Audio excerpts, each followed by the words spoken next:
Hello friends, welcome back. दोस्तों, यह एक ऐसी फ्री वीडियो सीरीज है जिसके माध्यम से हम संपूर्ण सामान्य अध्ययन को याद करेंगे। आवश्यकता अनुसार याद करने हेतु हम ट्रिक का इस्तेमाल भी करेंगे, लेकिन जहां ट्रिक की आवश्यकता नहीं है वहां अनावश्यक ट्रिक हम नहीं बनाएंगे। सीरीज के प्रत्येक वीडियो में मैंने 25 प्रश्न सम्मिलित किए हैं और कोशिश की है कि सामान्य अध्ययन के किसी भी टॉपिक का कोई भी महत्वपूर्ण तथ्य छूटने न पाए। वीडियो के अन्य भाग देखने हेतु प्ले लिस्ट का लिंक मैंने नीचे लिखे डिस्क्रिप्शन में दे दिया है। आप उस लिंक पर क्लिक करके इस सीरीज के सभी वीडियोस देख सकते हैं। तो चलिए देर न करते हुए शुरू किया जाए। दोस्तों, यह वीडियो का भाग 11 है, जिसमें अगला प्रश्न है, ऋग्वैदिक समाज कितने वर्णों में विभक्त था? तो ऋग्वैदिक समाज था 4 वर्णों में विभक्त, ब्राह्मण, क्षत्रिय, वैश्य एवं शूद्र। हम में से ज्यादातर लोगों को यह पता होगा, लेकिन जिन्हें पता नहीं है वो इसे ट्रिकी वे में याद कर सकते हैं। और इसकी ट्रिक क्या है, देखिए। समाज कितने वर्णों में विभक्त था? वर्णों में विभक्त होना अपने आप में ही क्या है, बुरी बात है। ऐसा नहीं होना चाहिए। सभी इंसान तो ईश्वर के बनाए हुए हैं, उन्हें अब वर्णों में विभक्त कर दिया जाए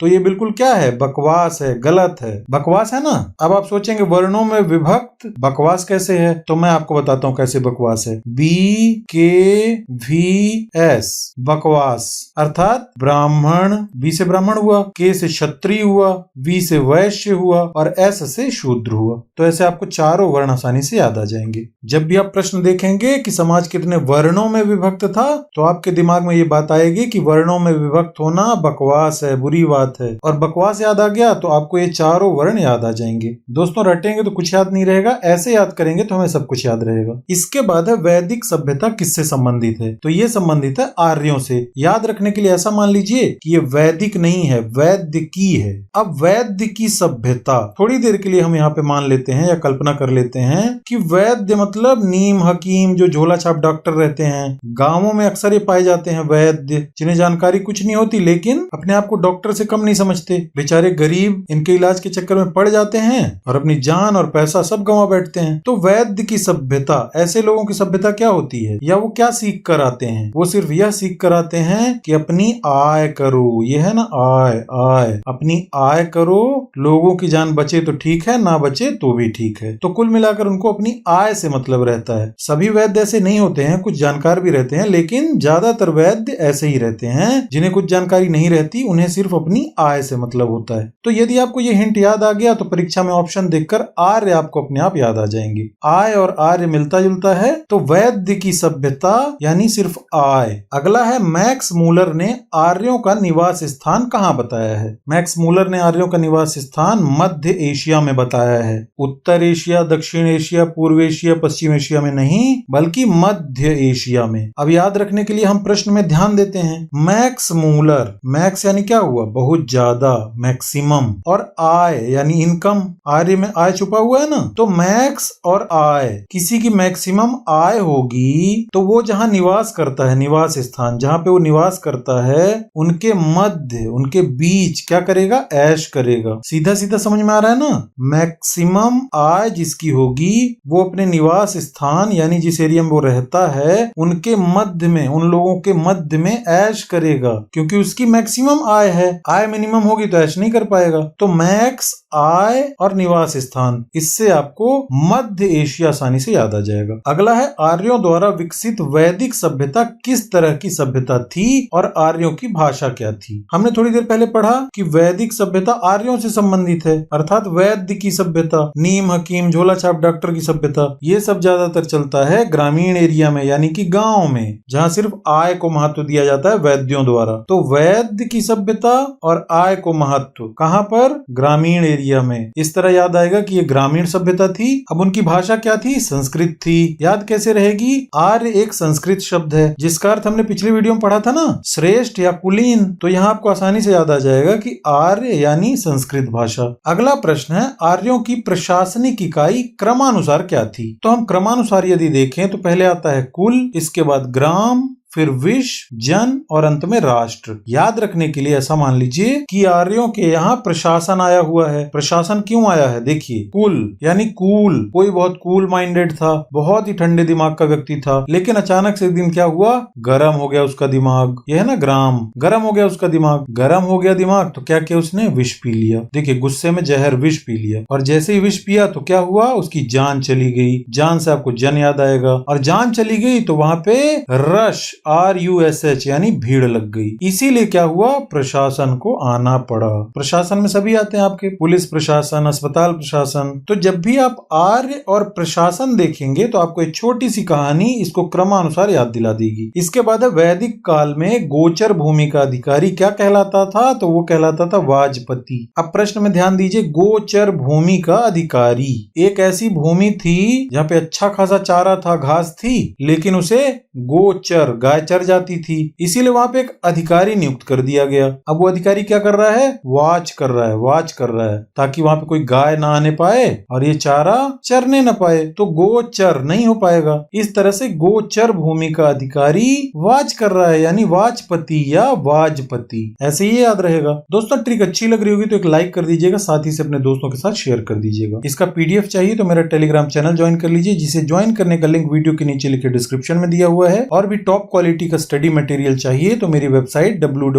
www.gkvk.com पर विजिट कर लीजिए। फिर वैदिक काल में दुर्गपति को क्या कहा जाता था एवं अपराधियों को पकड़ने का कार्य कौन करता था? तो वैदिक काल में दुर्गपति को कहा जाता था पूरप, और अपराधियों को पकड़ने का कार्य करता था उग्र। अब इसे ध्यान में रखने के लिए ऐसा मान लीजिए कि कोई पूछ रहा है कि इस दुर्ग यानी कि किले का पति कौन है, यानी दुर्ग का रखवाला, दुर्गपति। जैसे सेनापति होता है वैसे इस दुर्ग का, किले का पति कौन है और वो कहाँ पे रहता है? तो किसी ने बताया कि ये पूरब में रहता है, पूरब की ओर। इस किले में पूरब की ओर एक रूम है, यानी ईस्ट की ओर एक रूम है, और वहां पर दुर्गपति जी रहते हैं। तो दुर्गपति, दुर्गपति, पूरब, पूरब, पूरब, ऐसे आपको ये याद आ जाएगा। और अपराधियों को पकड़ने का काम करता था उग्र व्यक्ति, यानी एक गुस्सैल टाइप का आदमी, ताकि अपराधी डरे उससे। अगर सुस्त व्यक्ति को ऐसा काम दिया जाएगा अपराधियों को पकड़ने वाला, तो वो तो सिर खुजाता बैठा रहेगा और बोलेगा चलो यार बाद में पकड़ेंगे, अभी छोड़ दो, और पूरे अपराधी भाग जाएंगे। तो उग्र टाइप का, खतरनाक टाइप का, जिससे अपराधी डरें और भागने की कोशिश न करें, तो अपराधियों को पकड़ने का काम करता था उग्र। इसके बाद है वैदिक सभ्यता में राजा को सलाह देने वाली दो संस्थाएं कौन सी थीं? तो ये थी सभा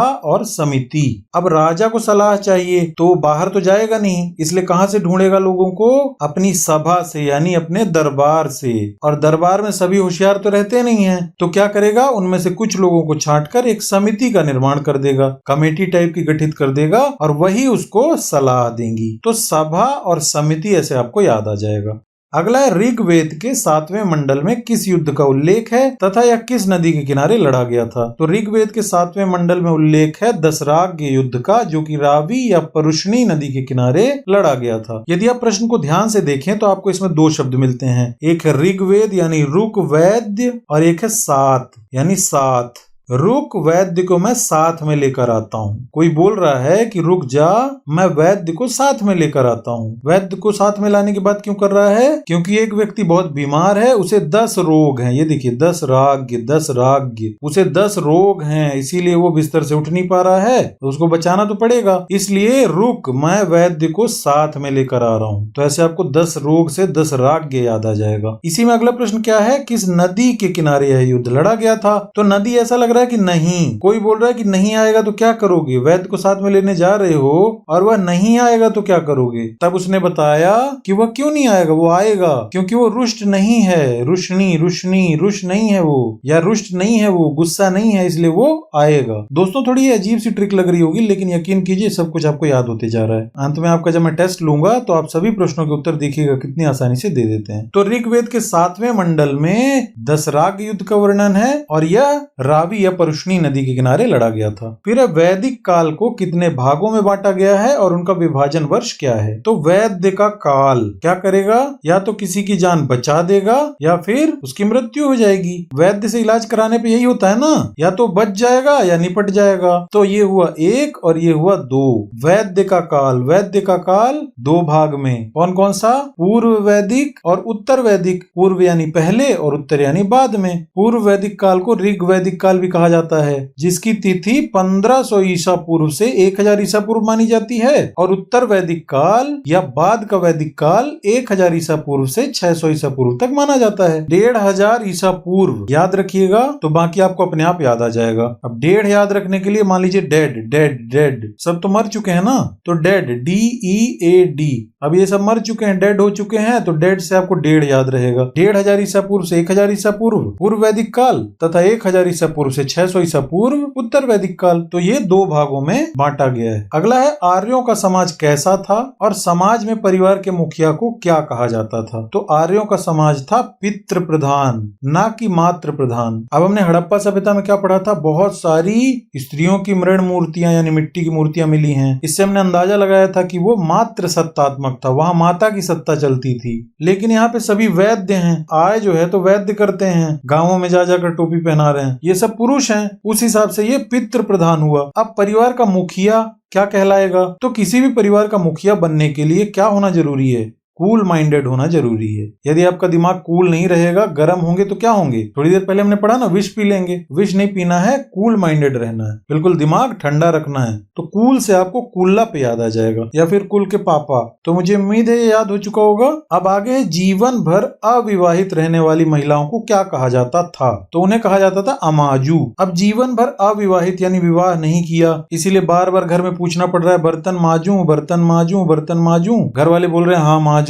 यही विवाह कर ली होती तो हेडेक ही नहीं रहता, पति अपने आप मांजता। तो जीवन भर अविवाहित है यानी शादी नहीं की है, पति नहीं है, इसीलिए हर बार उसे पूछना पड़ता है सुबह शाम कि बर्तन माजू, और उसे बोला जा रहा है हाँ माजो, नहीं तो कौन मांजेगा। वहीं शादी कर लेती तो पूछने की जरूरत ही नहीं थी, पति खुद मांजता। तो ऐसे आपको ये याद रहेगा। इसके बाद है आर्यों का मुख्य पेय पदार्थ क्या था, तो इसमें कोई डाउट ही नहीं होना चाहिए, किसी का भी मुख्य पेय पदार्थ क्या होगा, सोमरस यानी कि मदिरा, क्योंकि इसको पीने के बाद मजा आता है। दूध पिएगा तो मजा नहीं आएगा, जूस पिएगा तो मजा नहीं आएगा, और हेल्थ की परवाह कौन करता है, मजा आना चाहिए। तो आर्यों का मुख्य पेय पदार्थ हो गया सोमरस यानी कि शराब। आज भी किसी का मुख्य पेय पदार्थ पूछेंगे तो वो भी यही बताएगा, और पहले भी यही था। इसके बाद है अघन्या अर्थात ना मारे जाने वाली पशु की श्रेणी में किसे रखा गया था। तो आज भी गाय को ही रखते हैं, और पहले भी गाय को ही रखा गया होगा, ऐसी कल्पना करते हैं। गाय को आज भी हम अपनी माता मानते हैं, पूजा करते हैं, और पहले भी यही था। और वो तो वैसे भी वेद पुराण का टाइम था, तो उस समय तो और ज्यादा माना जाता रहा होगा। अगला है आर्यों का प्रिय पशु क्या था एवं उनका मुख्य व्यवसाय क्या था। तो आर्यों का प्रिय पशु था घोड़ा, और मुख्य व्यवसाय था कृषि एवं पशुपालन। तो मुख्य व्यवसाय तो हमें आसानी से याद आ जाएगा, ग्रामीण सभ्यता थी इसीलिए वहाँ कृषि और पशुपालन ही होगा, वहाँ फैक्ट्री या इंडस्ट्रीज वगैरह तो रही नहीं होंगी। तो कृषि और पशुपालन क्या था, मुख्य व्यवसाय था। इसके बाद आर्यों का प्रिय पशु, तो आय के लिए प्रिय पशु। अब आय के लिए पहले भी क्या रहा होगा, घोड़ा रहा होगा, क्योंकि आज भी घोड़ा है। घोड़े की रेस में पैसा लगाए और उससे क्या हुई, आय हुई। तो इस तरह से प्रिय पशु हो गया। आय का प्रिय पशु, आय का प्रिय पशु घोड़ा, क्योंकि घोड़े के रेस की मदद से बहुत सारे पैसे जीते जा सकते हैं, यानी आय हो सकती है। तो आय का प्रिय पशु हो जाएगा घोड़ा, बिना किसी कंफ्यूजन के याद रहेगा। अगला प्रश्न है आर्यों के प्रिय देवता कौन थे। ये थे इंद्र। अब चूंकि ये खेती बाड़ी करते थे, ग्रामीण सभ्यता थी, इसीलिए ये सबसे ज्यादा प्रार्थना इंद्र भगवान की करते रहे होंगे ताकि ये वर्षा करें। हमने पिछले वीडियोस में पढ़ा है ना कि इंद्र वर्षा के देवता थे। जिन्होंने पिछला वीडियो नहीं देखा है उसे जरूर देख लीजिए। तो ये इंद्र की प्रार्थना करते थे और पूजा करते थे, और इस तरह से उनके प्रिय देवता थे। इसके बाद है चारवाक दर्शन का प्रवर्तक किसे माना जाता है। ये माना जाता है चारवाक को। योग दर्शन का प्रवर्तक किसे माना जाता है, पतंजलि को। सांख्य दर्शन का प्रवर्तक माना जाता है कपिल को। न्याय दर्शन का प्रवर्तक माना जाता है गौतम को। इन्हें हम याद कैसे रखेंगे, बस आप प्रश्न पर ध्यान दीजिए, अपने आप आपको उत्तर याद आता चला जाएगा। चारवाक, ऐसा लग रहा है किसी ने 4 बात आके आपको सुना दी। अब कोई 4 बात आपको सुनाएगा तो आप क्या करेंगे, चुप तो नहीं रहेंगे, आप भी उसको 4 बात सुना देंगे। तो 4 बात यानी बिल्कुल 4 बात, कोई शांति नहीं। फिर योग दर्शन, और योग से हमें बाबा रामदेव याद आते हैं। तो बाबा रामदेव किसके ब्रांड एम्बेसडर हैं, या बाबा रामदेव की कंपनी का नाम क्या है, पतंजलि। ये देखिए योग और पतंजलि आसानी से मिल जाएगा। फिर सांख्य दर्शन, संख्या की बात हो रही है यहाँ पे। अब संख्या का उपयोग कहाँ होगा, हमको जो 4 ऑप्शन दिए रहेंगे उसमें आपको पिल ध्यान रखना है। पिल, हम टेबलेट खाते हैं तो बोलते हैं ना 5 पिल्स 6 पिल्स, कुल मिलाकर यहाँ संख्या की आवश्यकता है, गिनती करते हैं हम। ये सांख्य संख्या किसके लिए, पिल्स के लिए, टैबलेट मेडिसिन के लिए। इसके बाद है न्याय दर्शन, तो जहाँ न्याय होगा वहाँ क्या होगा, तम यानी अंधेरा,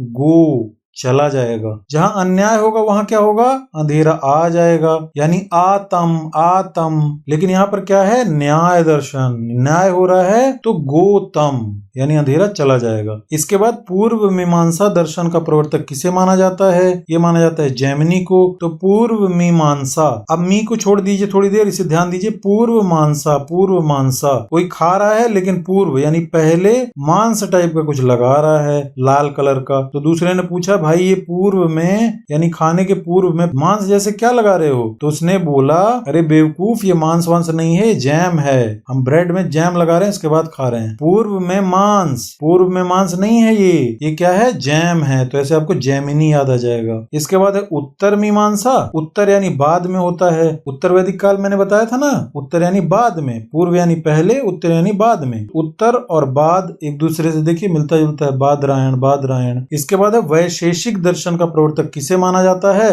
तो वैशेषिक में एक शब्द है शेष, शेष यानी बचा हुआ। कहीं पर कोई चीज रखी रहती है डिब्बे में या बाहर अलमारी में कहीं पे भी, तो लास्ट में शेष क्या बचता है, उसके कुछ कण, उसके कुछ कण हमेशा शेष बचते हैं। चाहे वो शक्कर का डिब्बा हो, चावल का डिब्बा हो, कोई भी डिब्बा हो, शेष क्या बचता है, कण बचता है। बाद नहीं बचता, जैम नहीं बचता, गौतम नहीं बचता, कपिल नहीं बचता। तो जब आप ये ऑप्शन में देखेंगे तो आपको अपने आप कण ही याद आएगा, यानी कोई कंफ्यूजन नहीं रहेगा। और यही ट्रिक का काम होता है, ट्रिक से आपका कंफ्यूजन दूर होता है, इसलिए हम ट्रिक देखते हैं। इसके बाद है स्त्रियां वैदिक काल में पति के साथ यज्ञ जैसे कार्यों में भाग ले सकती थी या नहीं, तथा वैदिक काल में बाल विवाह एवं पर्दा प्रथा प्रचलित थी या नहीं। तो चूंकि वेद पुराण का काल था, पढ़े लिखे लोग थे, या वैद्य भी मान लीजिए, तो कुछ तो पढ़ा ही रहता है, तो ये सब प्रथाएं उस समय प्रचलित नहीं थी। ये देखिए नहीं थी। और यज्ञ या पूजा पाठ जैसे कार्यों में भाग लेने की बात है तो स्त्रियां उनमें भाग लेती थी। इसे अच्छे से याद रखने के लिए ऐसा मान लीजिए कि वैद्य है, झाड़ फूंक कर रहा है तो कुछ हवन भी करेगा, यज्ञ जैसा कार्य भी करेगा, और स्त्री बीमार है तो वहां तो उसको बैठाएगा ही। तो स्त्री कुल मिलाकर वहां पर भाग ले सकती थी। भाग नहीं लेने देता